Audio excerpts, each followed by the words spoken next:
if everyone can just take a moment and make sure that you're muted. And I hope you enjoy your evenings, hopefully in your homes with your families. So it's my pleasure to welcome you this evening to the annual business meeting of the Worcester District Medical Society. I'm Spiro Spinakis, the president of the society. And I was thinking back as I was preparing my notes for this evening's presentation about the state that we were in a year ago and how far we've come. And I think we all have some really amazing stories to share, both personally and professionally, which we'll be telling for many, many years to come. I was thinking back to when we were hearing that if we just went into lockdown for 2 weeks, then we could get past this and everything would be great. And little did we know that the lockdown would continue, but also we didn't know that we would be able to quickly develop a vaccine in record time, and at this point have a large segment of the population already vaccinated. I'm happy to see at my own hospital that the ICUs are emptying, that the hospital COVID units are also emptying. And I was also very excited to hear in the news that we may not even need to wear masks if we're in public in certain situations. So it's really been an amazing year.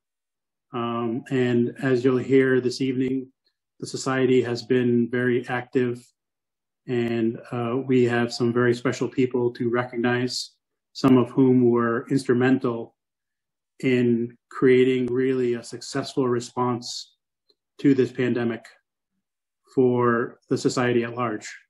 Really some spectacular people who have done some amazing work over the year.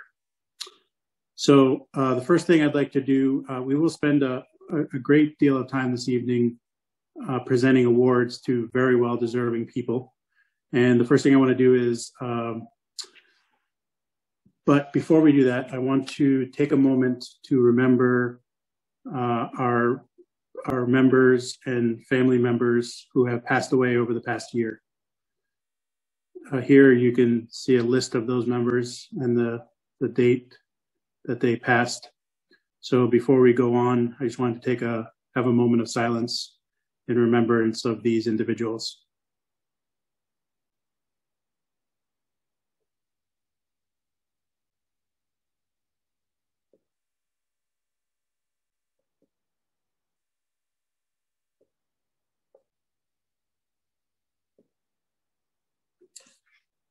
Thank you.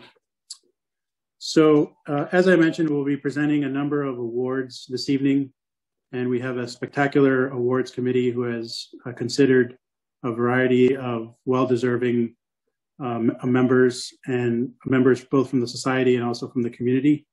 So I want to thank Dr. Michael Hirsch, who is the chair of this committee, Dr. Fred Baker, Dr. Marianne Felice, Dr. Bruce Carlin, Dr. Jane Lockery, Dr. Michelle Pugnair, and Dr. Abhijit Roy Chaudhary for really putting forth some spectacular people that you'll hear about tonight. Now, before we get into the program, I want to acknowledge members who are celebrated milestone anniversaries this year. And if we can move on to the next slide. So the first member I'd like to recognize is Dr. Charles Barbera. And Dr. Barbera continues to have an active rheumatology practice and continues to be involved in clinical trials of novel therapies to treat systemic inflammatory disease. He continues to enroll patients in trials for rheumatoid arthritis, psoriasis, psoriatic arthritis, and gout. He has the privilege to be involved in the most amazing advances in the disease entities over the years. We all know that there have been some really cutting edge and therapeutics that have come into practice, which have really changed patients' lives. As we learn more about the altered and intracellular and extracellular processes contributing to these disease states, the clinical trials have become more complex and challenging. He is actually anxiously awaiting the time when we are able to cure these illnesses as opposed to just chronic treatment, which is the mainstay of treatment right now. Though he has 50 years of practicing in Worcester, he continues to look forward to being involved in trials and future advances in medicine. So we congratulate Dr. Rivera. The next person we'd like to recognize is Dr. Hans Scheffel. Dr. Scheffel is currently retired.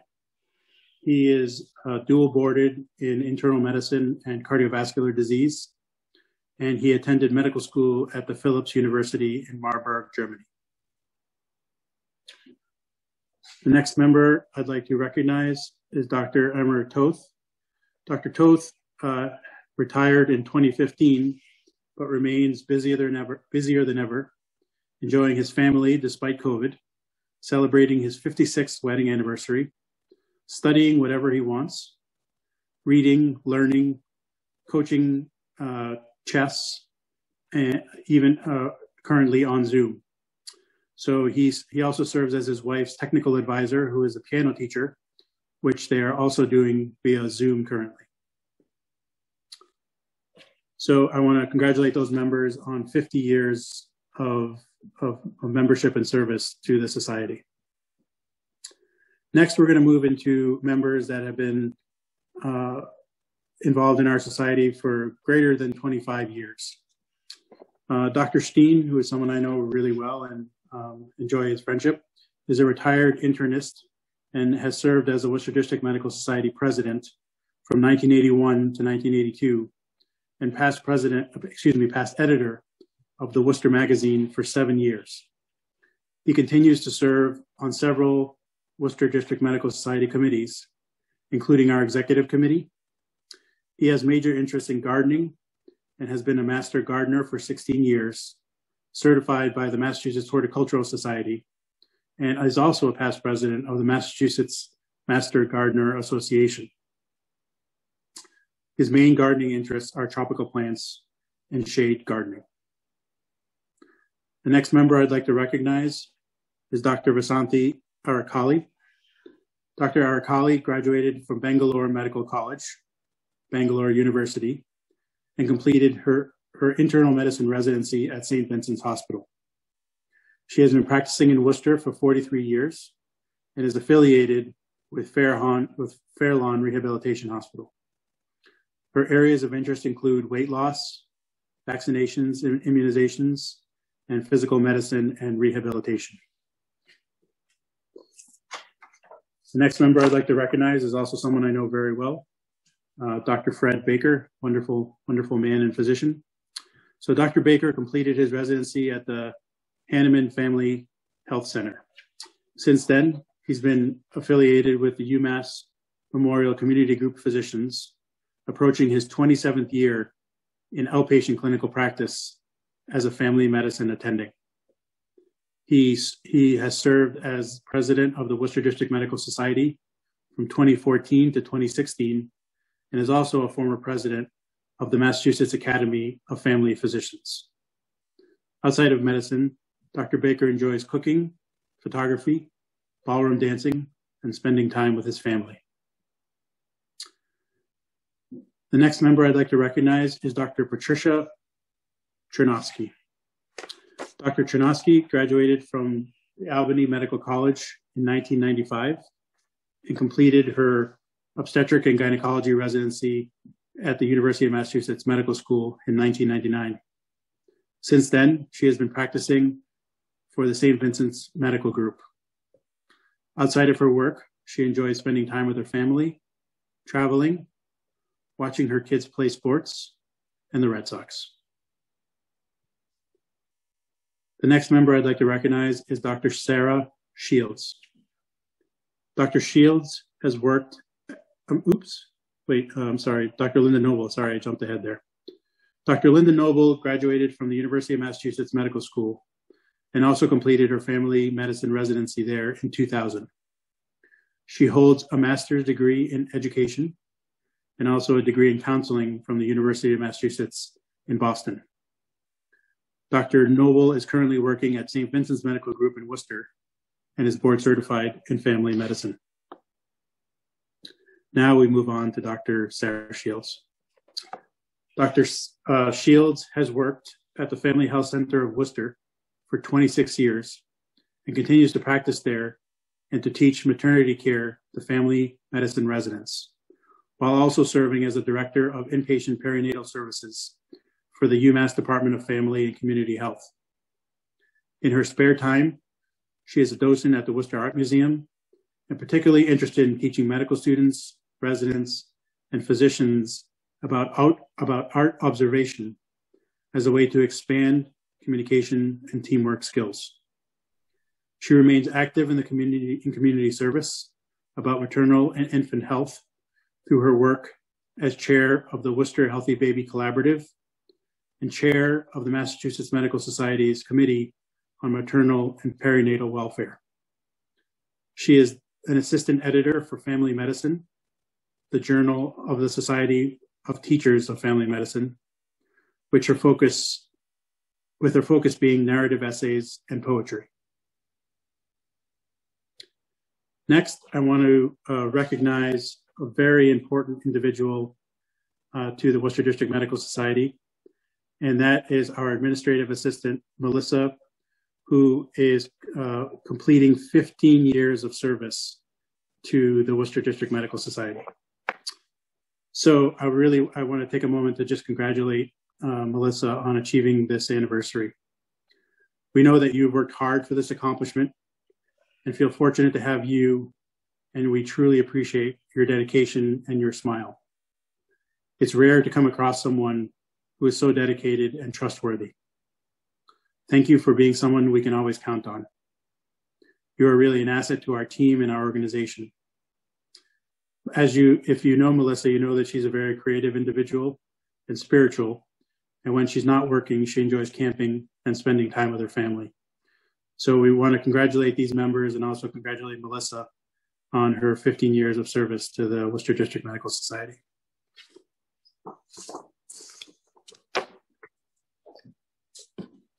And hopefully she is not too embarrassed by her acknowledgement.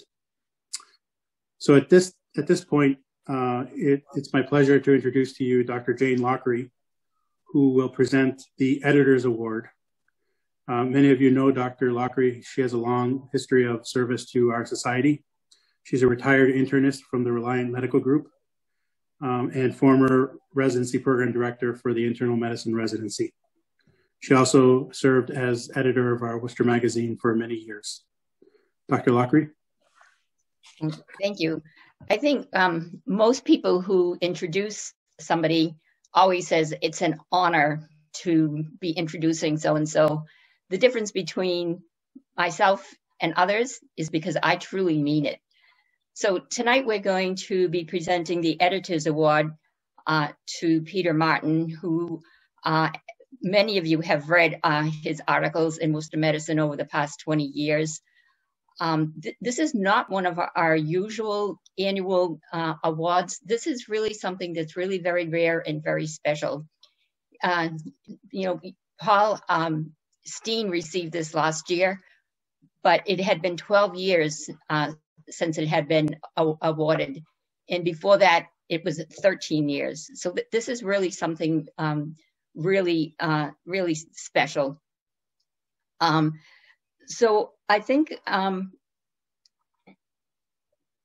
this is really an award that goes to somebody who's really made a substantial contribution to Worcester medicine, and Peter certainly fits that bill.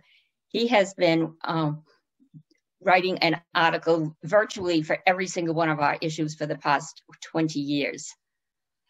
So a little bit about Peter, and I really mean a little bit, because I don't want you to know Peter the lawyer, the writer. I want you to know Peter the person. So Peter graduated from Princeton University, went on to Harvard to receive his master's degree in theological studies. And the reason I'm having such a trouble doing this, I don't think there are too many lawyers who have master's degrees in theological studies. And his law degree is from Boston University. And he worked around the Boston area and Framingham area. His law practice has always been on health law and for not-for-profits. And he finally, in 2001, saw the light and moved to Worcester, where he is a partner at Bodwich and Doody for the past 20 years. And like he said, you know, once he got here, he just knocked on Joyce's door and said, "Let me in." So, so Peter the person, when I first took over at St. Anne's, the Quest Laboratory called me and said, I have this paper for you to sign. And when I received it, it said, you know what, this is, I had to sign that St. Anne's was a free medical clinic. It's not, it's a free medical program. And there's a big difference because we don't have a license.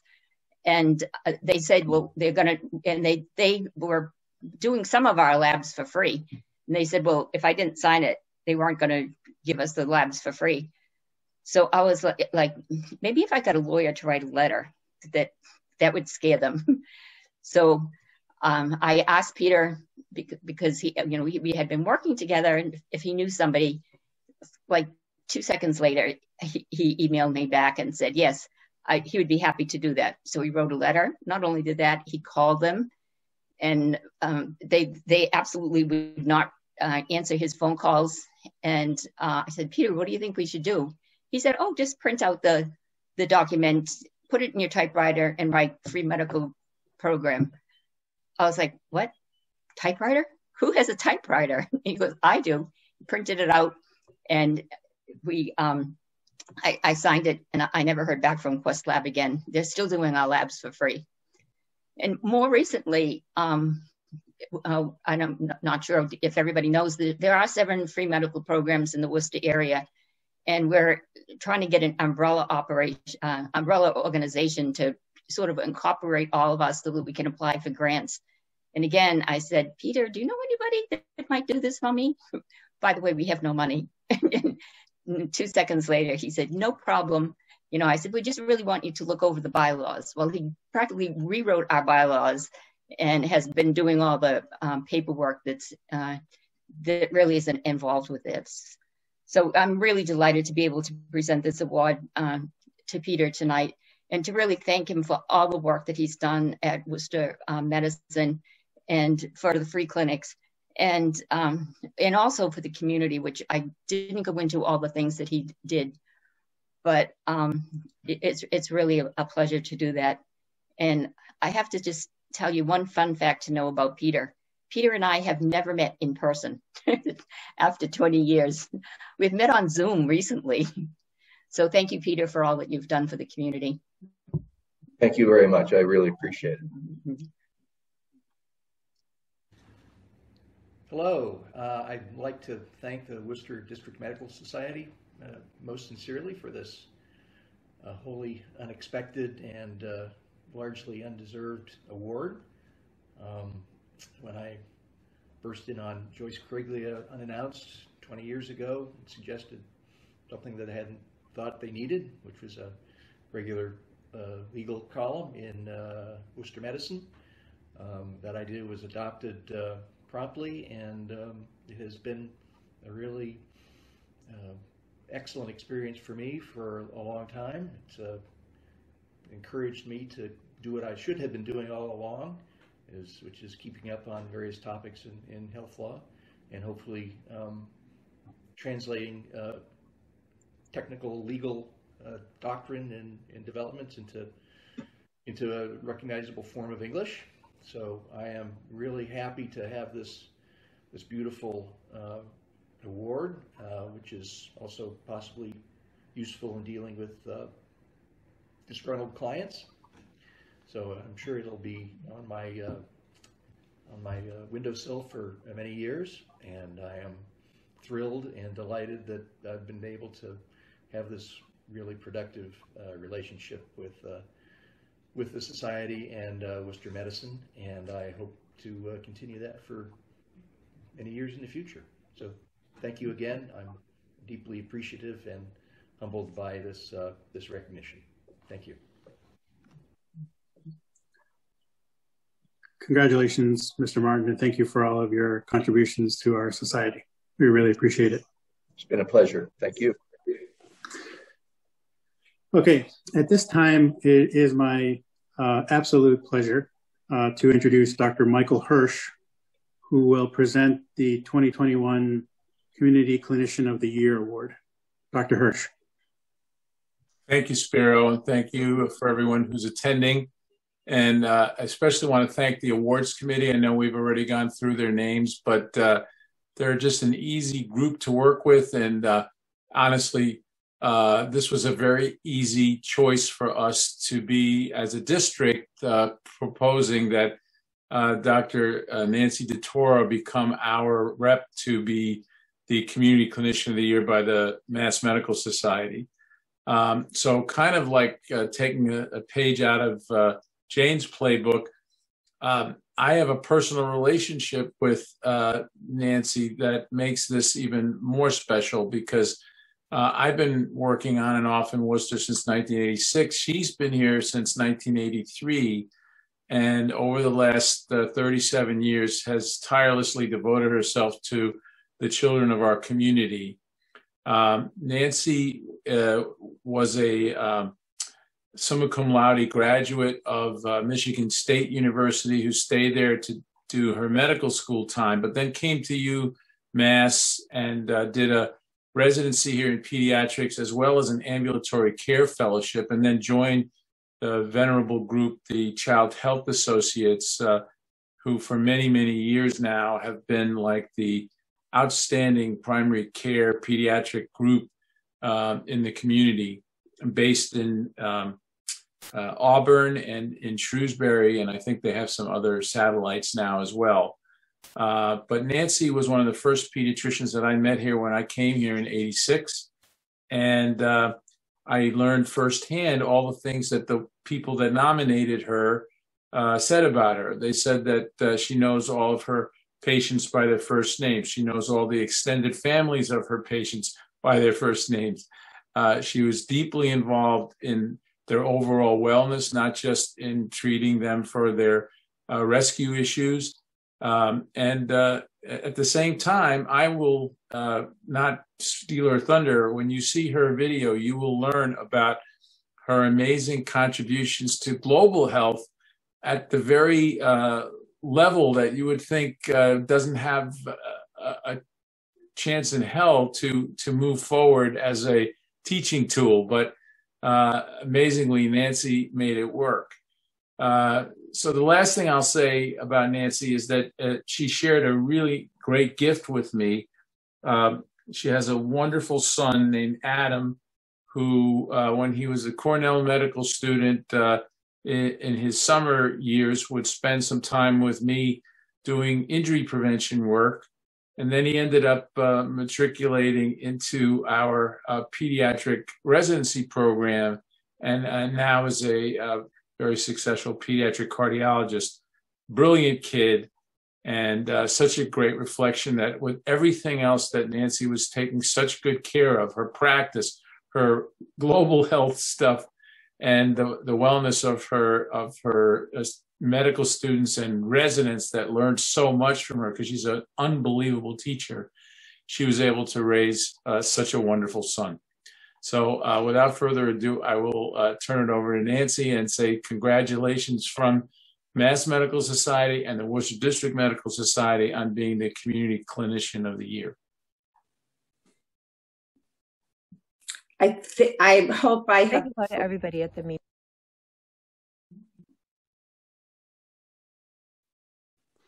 Go ahead, Dr. DeToro. Oh, I have to confess, this is my first Zoom meeting and I have my daughter on standby, but I want to thank everybody along the way. And this was an amazing and wonderful surprise. So thank you. And I wish everybody a better 2021. So I'm going to put it over to the video now. Thank you. Congratulations. Thank you.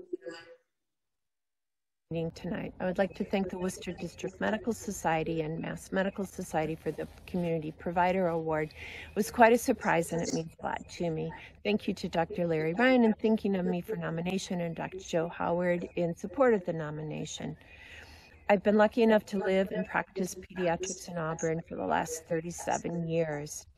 I was able to practice with an incredible group of people, both partners and associates at Child Health, as well as the world's medical experts right down the road. It was a luxurious place to practice primary care. I think the most unexpected thing and significant thing that came my way was the ability of Auburn to send their 8th graders to the Amazon rainforest for 22 years. The trip came about when my son had a very motivated science teacher in 7th grade named Mark Blazes. Mark's daughter was in the class and challenged Dad to take the class on an adventure trip. So for a year, I heard Mr. Blazes is going to take us to the Amazon rainforest, and for a year, my son heard over my dead body. Well, time went on. I went to the meeting. It sounded interesting. So since I was school physician, I wrote a letter to the schools committee and said, hey, if you let the trip go, I'll go and provide medical care. They approved it. Off we went. 2 teachers, 1 ornithologist, myself, and 2 other parents, 20 students at least. We flew to Quito, which is up in the Andes, then to Coca, over the Andes, Rio Napo, 60 miles into the jungle, to a lodge hosted by the Sani community.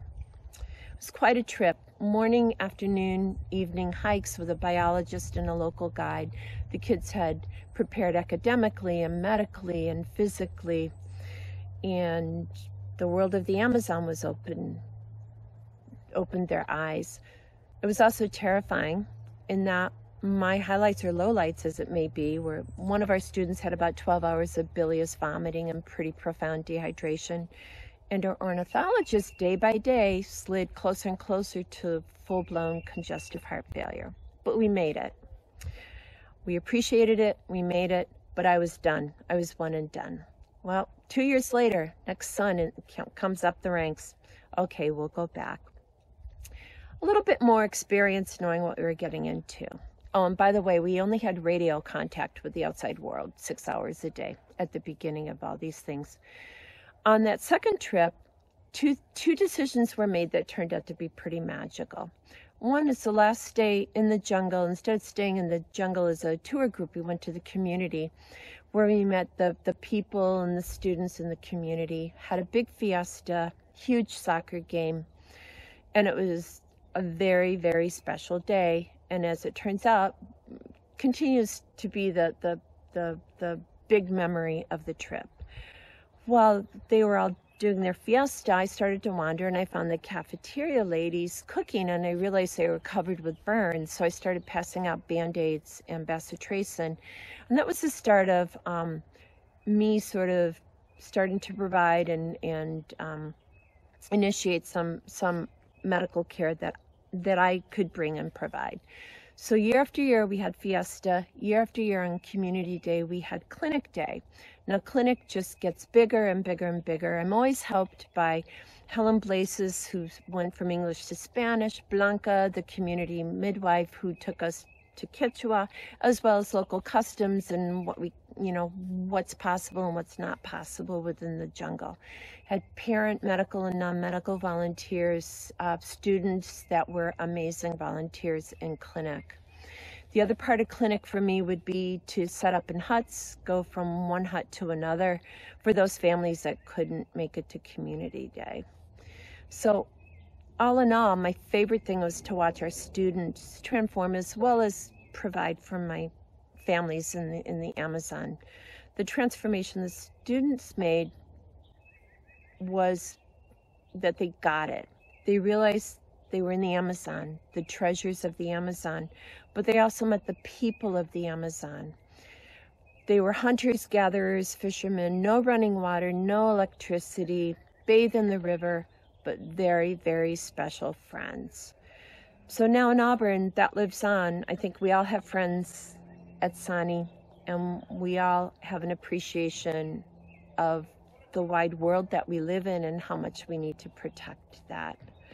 So I will thank all of you, and again, everything's deeply appreciated, and I hope we have a better 2021. Bye now.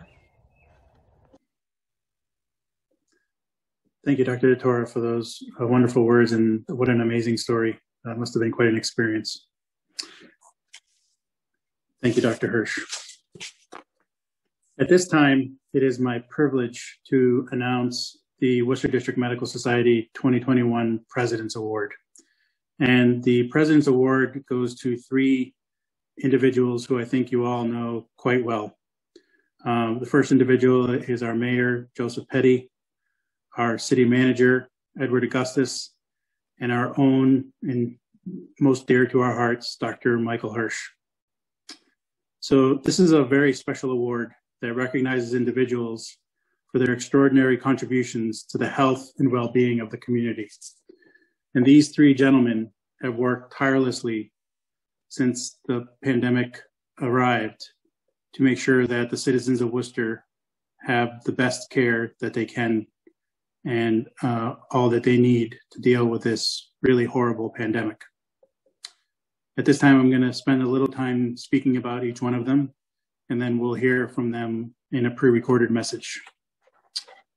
So Mayor Petty, who is the Executive Secretary to the Employees Retirement System of the Massachusetts Housing Finance Agency, is serving his 12th two-year term as Councilor at Large and his 5th term as Mayor of the City of Worcester.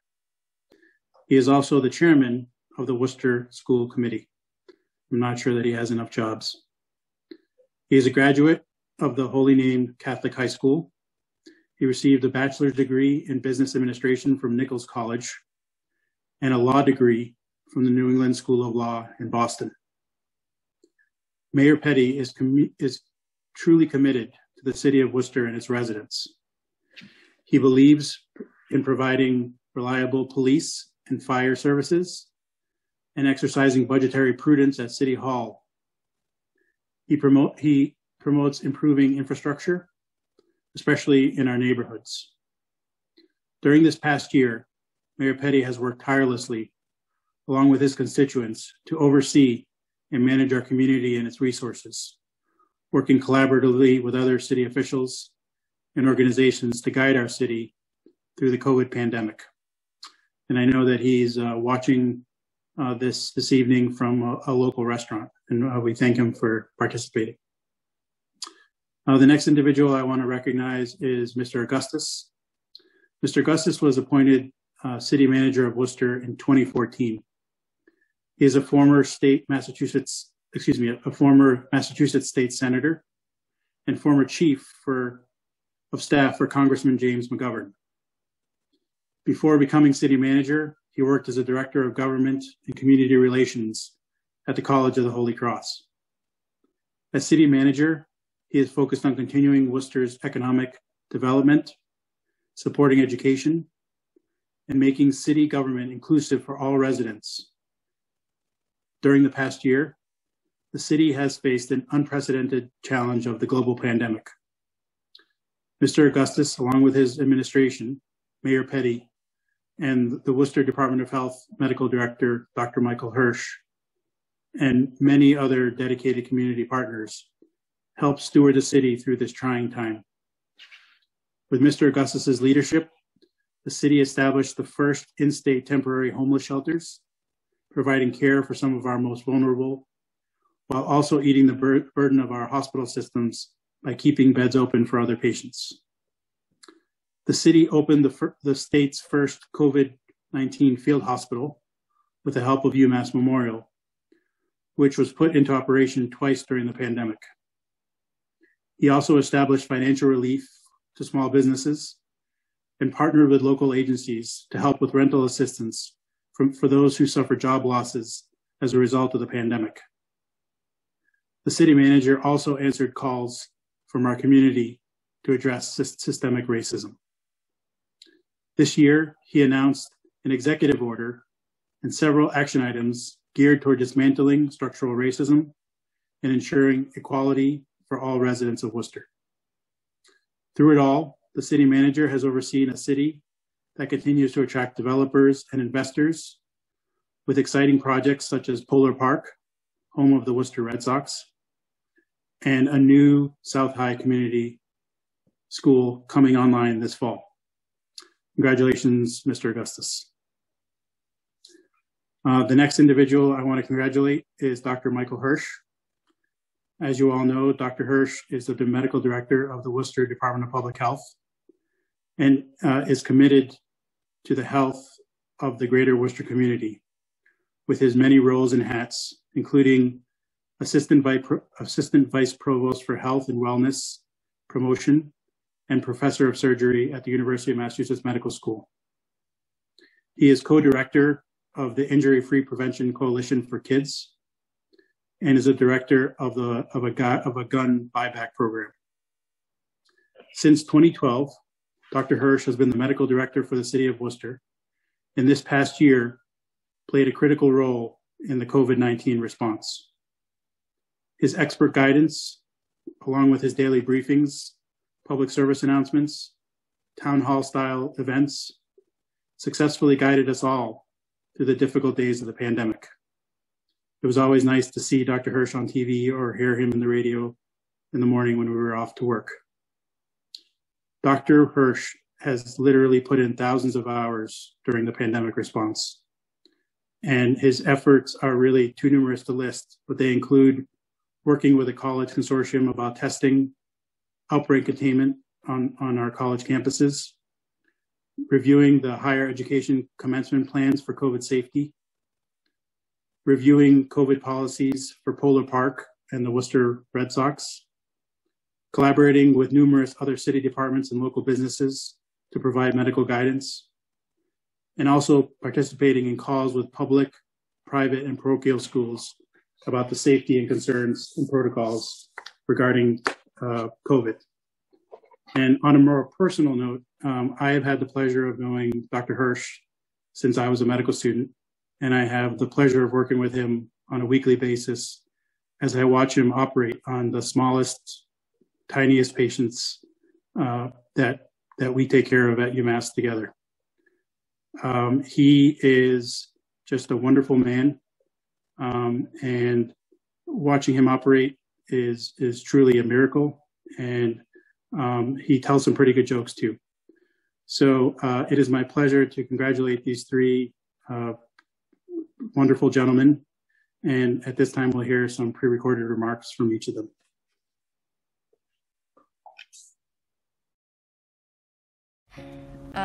So I'm here today, I'm Martha Wright, the Executive Director from the Worcester District Medical Society, and I'm here today to acknowledge Mayor Petty, City Manager Augustus, and Dr. Michael Hirsch, who have been instrumental in assisting the city for the last year with the pandemic. And I'm honored to present to them today the Worcester District Medical Society President's Leadership Award. This award is a special award recognizing an individual, in this case 3 individuals, for their extraordinary leadership, contributions, and commitment to the health and well-being of our community and the profession of medicine.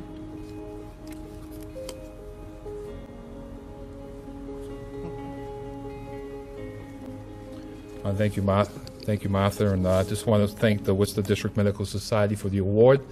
On behalf of the City Manager of Augustus, Dr. Michael Hirsch, and I accept this on behalf of really the City of Worcester and everybody who's contributed to making the city a better place over the last year. And it's been a team effort all the way along, whether it be the Worcester Together group, whether it be the neighborhood groups, the business group, and definitely all the people who belong to the society who really done a wonderful job making sure that everybody gets tested, everybody who's possibly gets the vaccine, and really keeping our citizens safe here in the city of Worcester. And I also want to recognize 2 people who have worked so compassionately addressing COVID-19 here in the city of Worcester at the municipal level.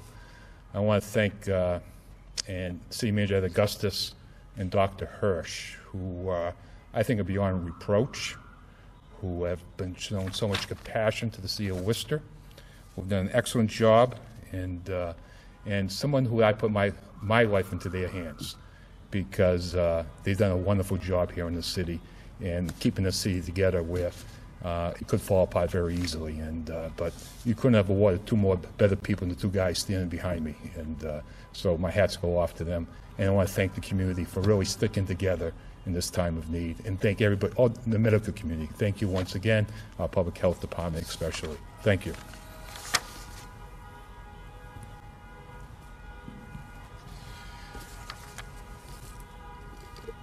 I want to also thank the Worcester District Medical Society for this really prestigious award. It certainly means a lot to me, and I know to both of my co-recipients to get this honor from the medical community, from folks who we hold in such high regard. It really is an honor, as the mayor said, to have these two guys behind me who are sharing this award tonight. We couldn't imagine a year ago what we were in store for as this pandemic started to unfold. Our instincts were just to work together, to be as transparent and as clear with medical advice provided by Dr. Hirsch and others with the community, and try to reassure the community that we would get through this, that we would continue to keep them updated with accurate information, scientifically validated information, medically accurate information, and that if we did that, we could bring the community together through this crisis. And hopefully we've done that to date. We'll continue as we further deal with the impacts of coronavirus and the vaccination program. I do want to just say also thank you to the members of the Worcester District Medical Society who've come out to help us in the community. Some current active doctors, some retired who've come out of retirement to give vaccinations, to provide support. That's really what it's all about as a community, is everybody doing their part and trying to make a difference. So we appreciate this award and this recognition, and we want you to know we appreciate you for what you do every day to keep our community healthy. Thank you.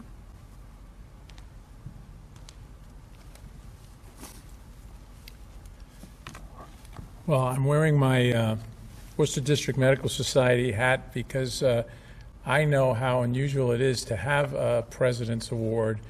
And I think, to my knowledge, this is the first time that two non-physicians have received this. And I think that's a reflection of the amazing contributions to our public health that these two gentlemen behind me have done. From the very onset of our decision to kind of be a triumvirate at these press conferences and at staging meetings where we discussed how the city was doing and what our plans would be to try to fight off the virus. It was very apparent, as the city manager referenced, that we were going to be totally transparent, and the mayor was going to reinforce all the positive messaging we could to engage the community because of the amount of trust that they have in these two gentlemen. And I was able to give them advice unfiltered. They took it in stride and never made me feel like I was going rogue or differing too much from some of the things we were hearing from Washington and Atlanta during that first few months of the pandemic, where I think the information was very contradictory. So because we stayed on the same page and because we played as a team, I think the city responded, and certainly, as was described by the city manager, the Medical Society stepped up and gave us volunteers to help us initially with just doing the testing that was going on in some of the Stop the Spread sites, and now the vaccinations, and helping to train our young medical students how to give those vaccinations. There's nothing more philanthropic than that kind of gesture on the part of our physician membership. So I'm really touched by this. I am so honored to be able to receive it with Mayor Petty and City Manager Augustus, and I just thank everyone in the society for being this thoughtful, and I hope we will reward their good faith with a victory lap at some point in 2021.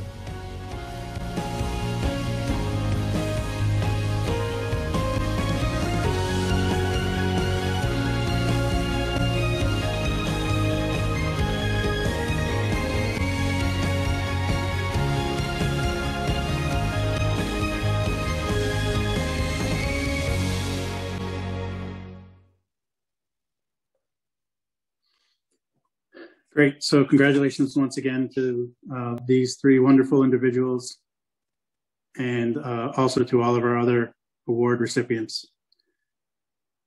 At this time, that concludes the award presentation portion of the evening. At this time, it's my pleasure to introduce our keynote speaker, Dr. Madeline Ryan. And Dr. Ryan is a librarian and archivist at the Worcester Historical Museum. She holds a PhD in anthropology from Brown University. Her book, A Refuge of Cure or of Care, The Sensory Dimensions of Confinement at the Worcester State Hospital, is forthcoming from Lexington Books. The title of her talk this evening will be Medicine for Madness, The Rise and Fall of Moral Treatment at the Worcester State Hospital. So as some of you know, the Worcester State Hospital was built on a revolutionary premise. Their therapeutic environment could cure mental illness. This talk will describe how the hospital was designed as a place of cure, as well as the factors that ultimately led to the deterioration and rejection of its original design and philosophy. At this time, I'd like to invite Madeleine to the stage and for her remarks. Okay, thank you. That's good? Okay, great. So to begin with, thank you so much for having me. I'm just going to set my clock up here. So the first thing I'd like to say is just a brief note on the language that I use in this presentation.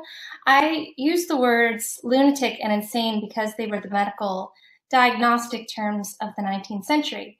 And these are not, in fact, directly equivalent to the present day conceptions we have of mental illness.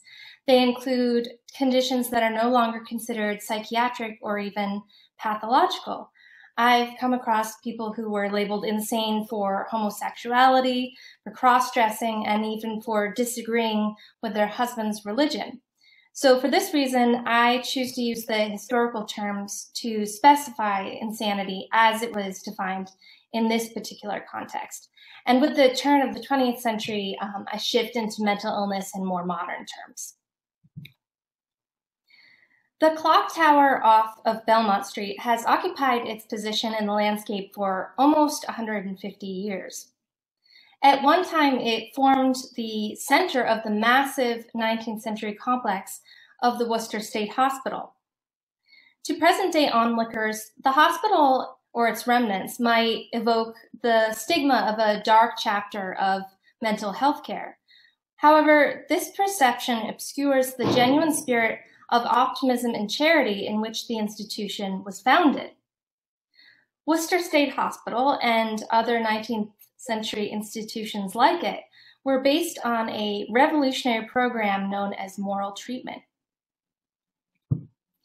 So in this presentation, I will discuss the following.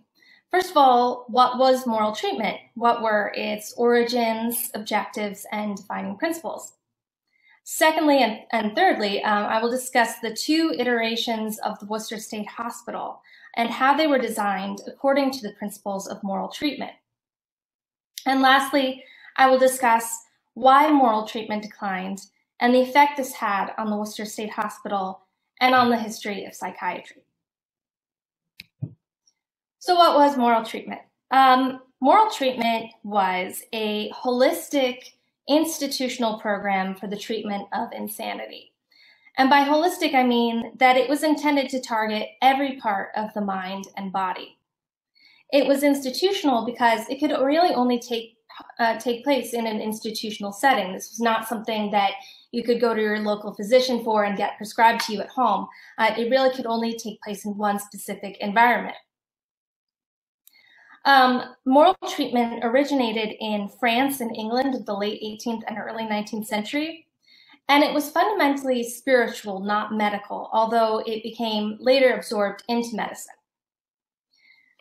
As for its key components, first of all was the environment.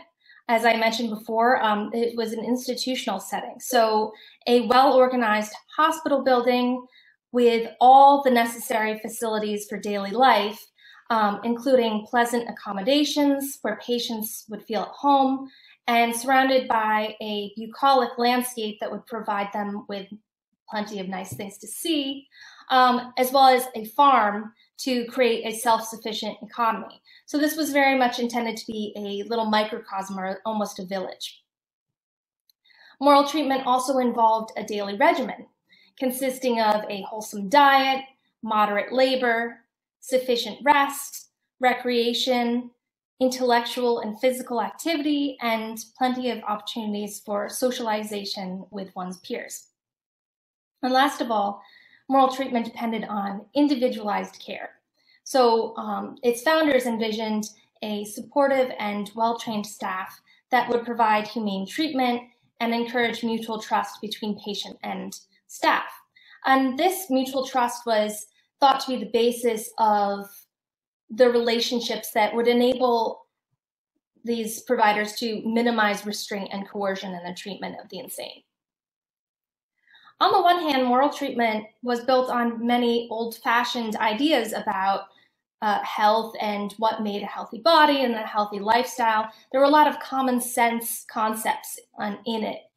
But at the same time, it was very modern and new, because the idea that lunatics could be cured was pretty revolutionary at the time. Up till this moment, lunatics had been kept in cages and cells, and there was no real centralized or standardized method for taking care of them.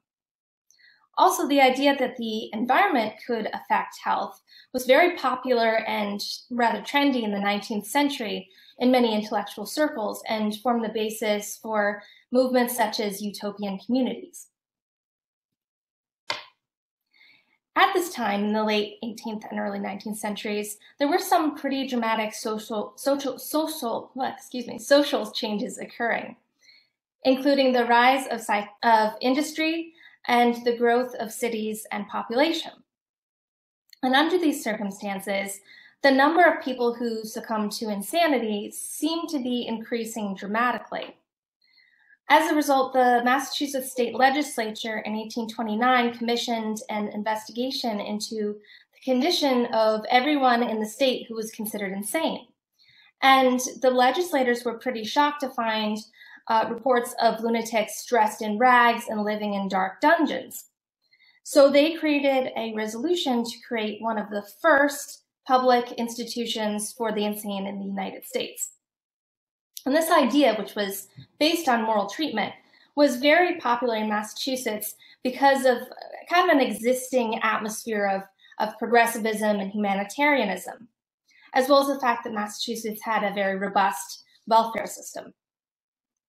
The city of Worcester was chosen for the fact that it was centrally located in the state, so it could serve the communities of the state equally, as well as the fact that it had the status of an up-and-coming economic and intellectual hub. So these pictures show the first Worcester State Hospital, which was completed in 1833 with 120 beds. And it was this hospital that really put Worcester on the map as a pioneer in moral treatment. In fact, state hospitals across the country would be built following this model. This gives you an idea of the layout. There was a central administration building where the staff lived, flanked by the two symmetrical wards, one for men and one for women. And additions to these wards were built in the later 1830s, as well as a series of solitaries or strong rooms for patients who were considered too violent or ill-behaved to be kept in the normal wards. This institution was actually located on Summer Street in what is now the heart of downtown Worcester. But at the time, this was a fairly rural area that was on the border of the main business districts of Worcester. And this map shows the two different locations of the hospital. The red star shows the first Worcester State Hospital, located where the present-day post office is, across from what is now St. Vincent's Hospital. And then the orange star shows the later location on Belmont Street. The superintendent, or the first superintendent of the Worcester State Hospital, was a man called Dr. Samuel B Woodward. And he would go on to gain lasting acclaim for his role in really revolutionizing the perception and treatment of insanity. The overall outlook of Dr. Woodward and his followers at the time was that of optimism. So he actually claimed a cure rate for the patients at the hospital that was approaching 90%. So this incredible swell of optimism was known as the cult of curability. But despite this optimism, the institution quickly encountered major problems. Most notably, it reached capacity within about 3 months.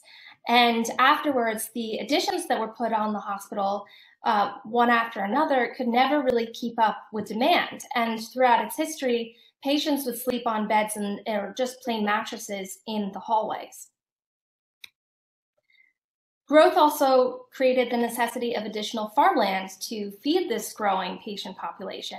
But the fact that the institution was located in the middle of downtown Worcester, which was then a growing town, meant that the expansion of the farm was really limited. And at the same time, the hospital building began to fall into disrepair, and there weren't enough funds to take care of it. These two pictures really show the incredible transformation of the area around Worcester in the 1840s and up till the 1850s. The founders had really failed to anticipate how Worcester would transform from a quiet village to a busy manufacturing city in the span of about 15 to 20 years. And they said the location is such as no one would select for such an object at the present time. This was the 1850s, and administrators realized that there was really a need for an additional or completely new hospital, but they didn't have the funds to do that until 1877, so over 20 years. And this beautiful building on off of Belmont Street was built in 1877, and it was designed to address the shortcomings of its predecessor. Most importantly, it represented a renewed dedication to moral treatment. It was much larger than the old hospital. It was located in a rural area on a property of 275 acres. It had very elaborate architecture and a beautiful landscape. And it was designed not to be just a repository for the insane or a place where they would be treated, but a really curative place. And this map shows just how rural this area was at the time. This was considered very marginal area of Worcester that was taken up by mostly farmland, but that would all change, of course, within a few decades. The main part of the new Worcester State Hospital was made from stone from a quarry on Millstone Hill. And it was designed according to what was known as the Kirkbride Plan, which was named for Dr. Thomas Kirkbride of the Pennsylvania State Hospital.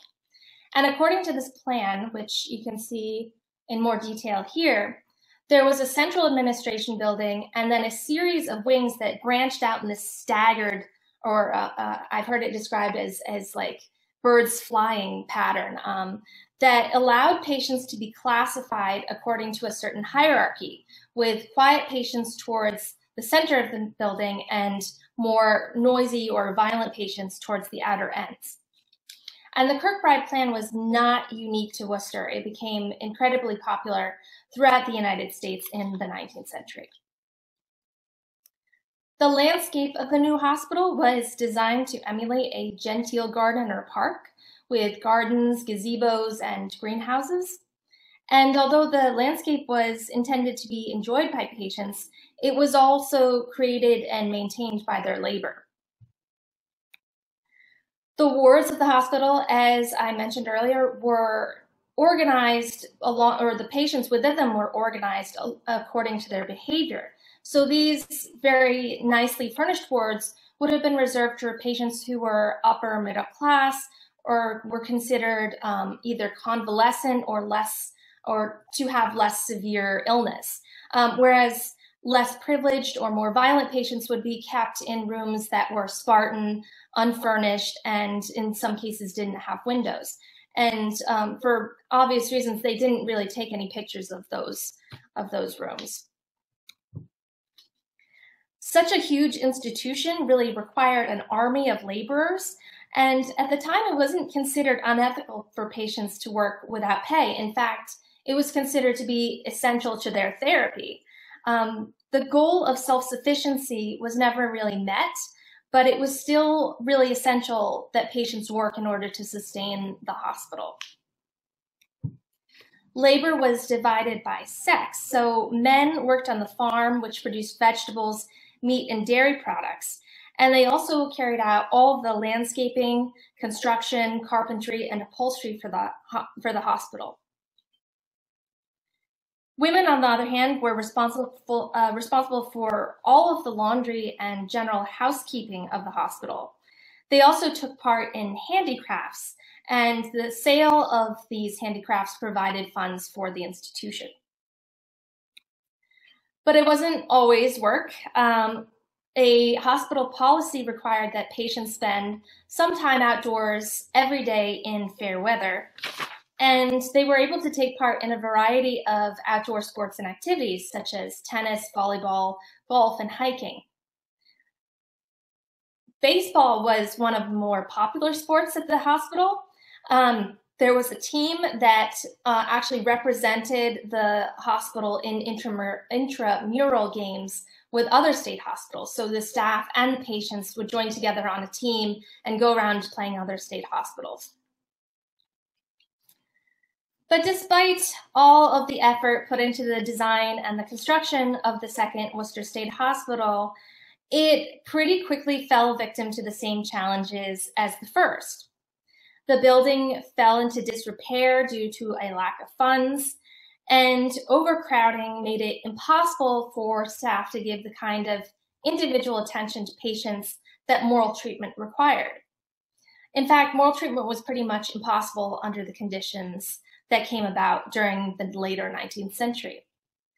To give an idea of just how crowded this institution was, I should tell you that at the time, the medical standard, which was set by this body, which was known by a very, very long name, but it's now the American Psychiatric Association, mandated that there should be no more than 250 patients in any state hospital to ensure that patients got the attention they deserved.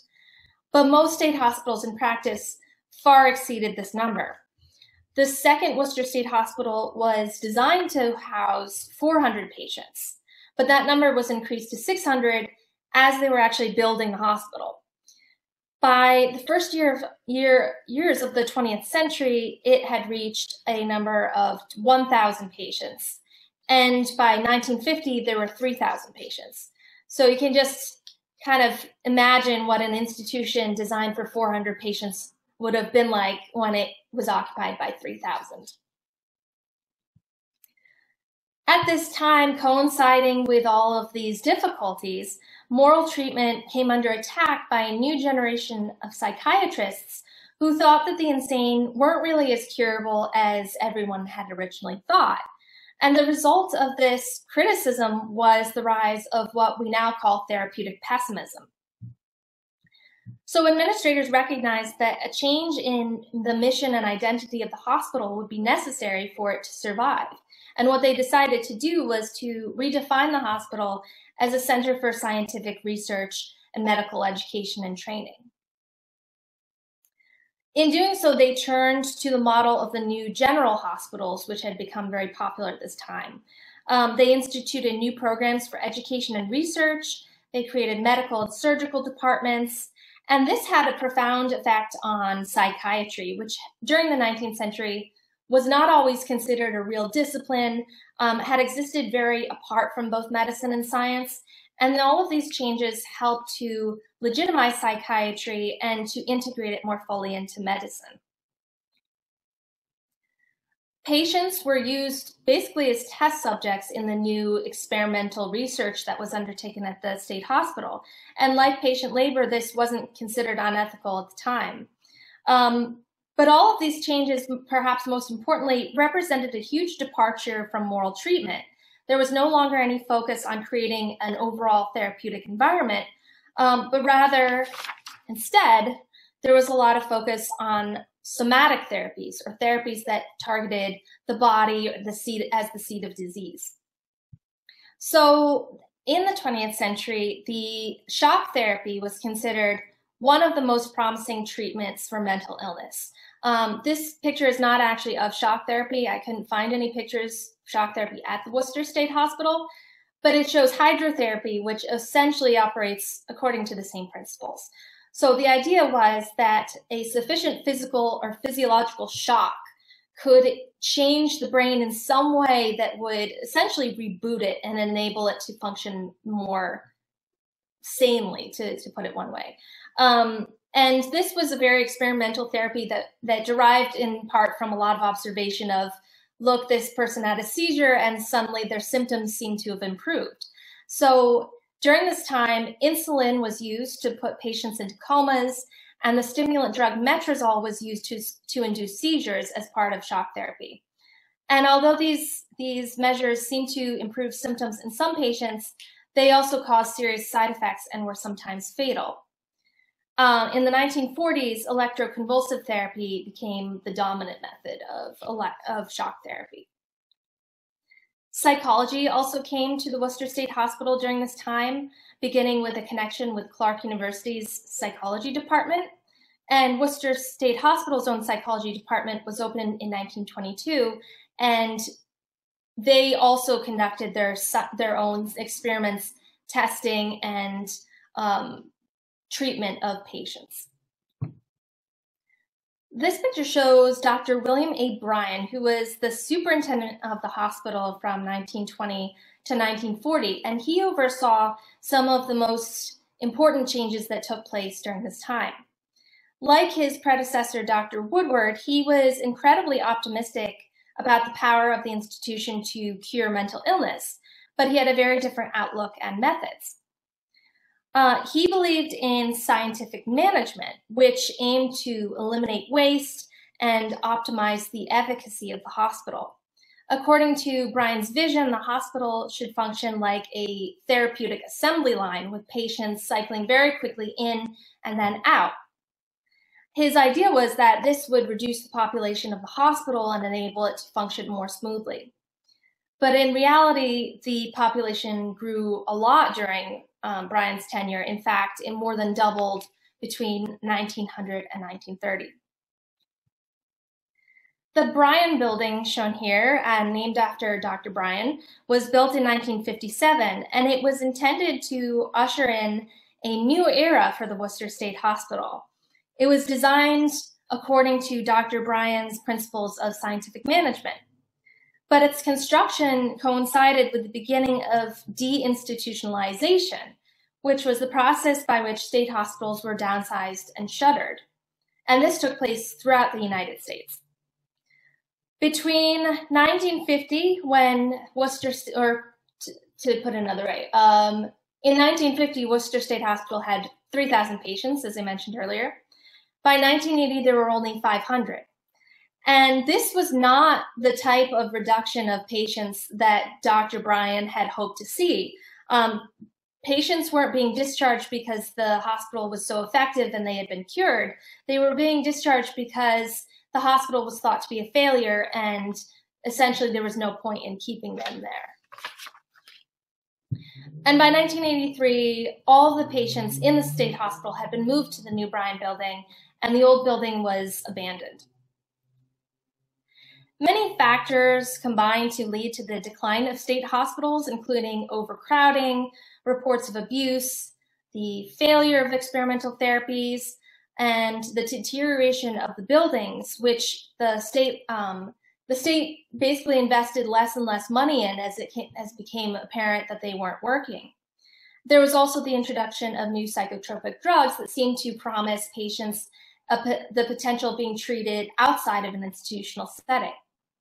And as a result of these changes, state hospitals were viewed as archaic and obsolete. So like 19th century moral treatment reformers, the people who espoused deinstitutionalization saw it as a change in public policy that would bring about an improvement in the lives of the mentally ill. So they were both very optimistic and put a lot of trust in these changes. But like moral treatment, deinstitutionalization was undermined by a lack of follow-through. State hospitals were supposed to be replaced by community mental health care, but these programs didn't really materialize in the way or to the scale that people had envisioned. And instead, thousands of patients were released onto the street without resources. Although Worcester State Hospital survived deinstitutionalization, it did so on a drastically reduced scale. By the later 20th century, most of its property had been sold, and the abandoned hospital deteriorated rapidly. In 1991, it was ravaged by an enormous fire, and the remainder of the building was demolished in 2008, with a few notable exceptions.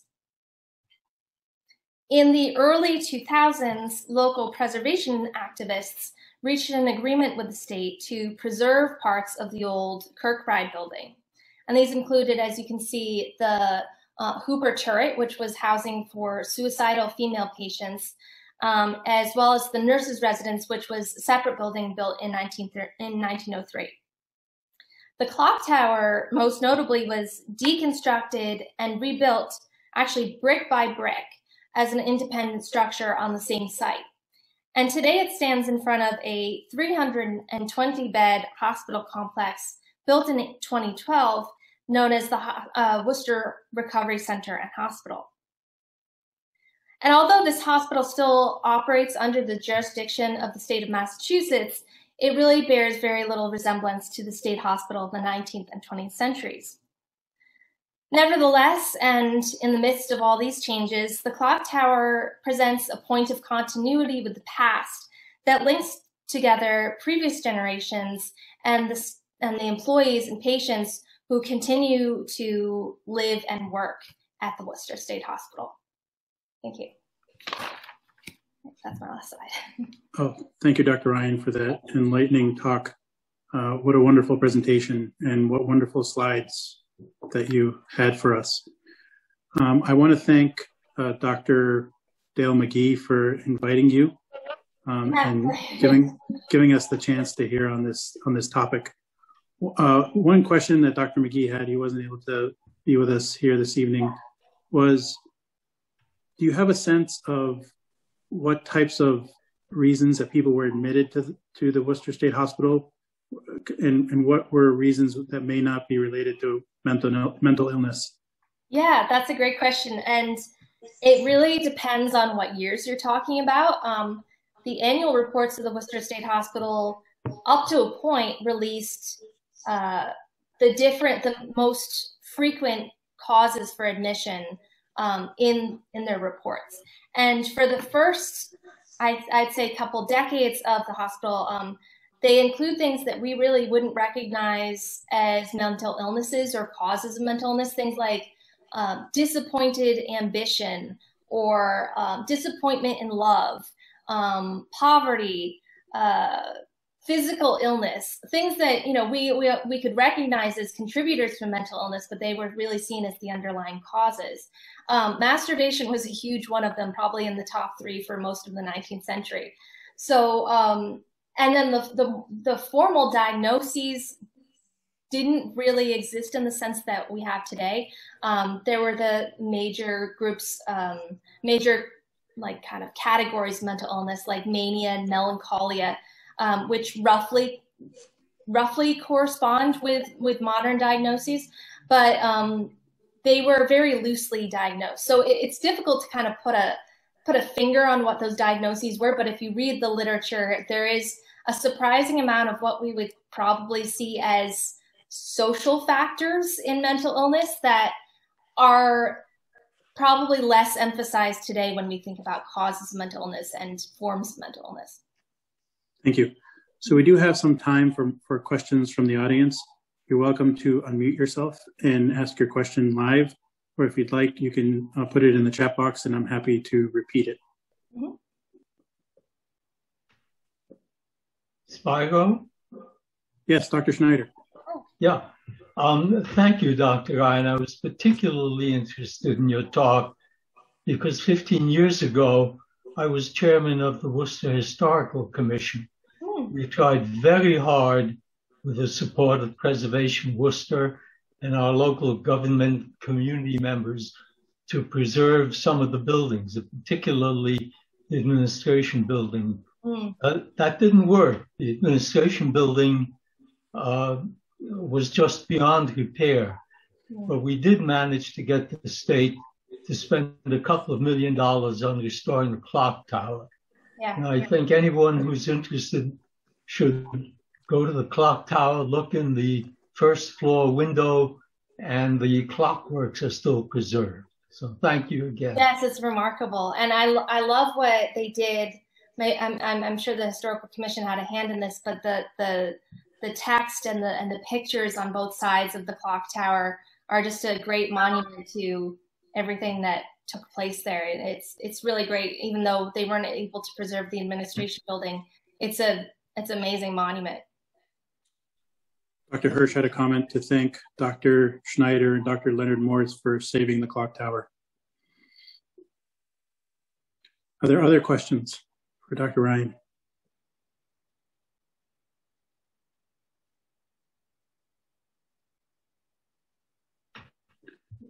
Okay, I'm not seeing any.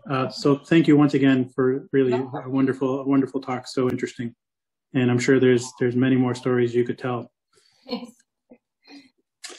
All right, so this concludes our program for the evening. I wanted to let you all know that we do have a few upcoming events. The Worcester in Medicine Leadership Forum is scheduled for May 27th at 6:30, and Dr. Heather Lipkin will be discussing the topic of burnout. So please watch out for information and enrollment about that program, which of course will be via Zoom. We are considering a summer outing or gathering now that some of the restrictions have been lifted. If anyone has any ideas, please let the office know. We're watching things closely and seeing how we might be able to get together again and see each other's faces and have some of that good old-fashioned interaction that we used to have at the Worcester District meetings. The Worcester and Worcester North delegations are busy preparing for the Massachusetts Medical Society annual meeting. The House of Delegates opened this week, and our delegation has met, offered opinions on the resolutions that have been put forth, and will continue to represent the entire society there. So at this time, I want to wish you all a wonderful evening. Thank you for participating, and please stay safe.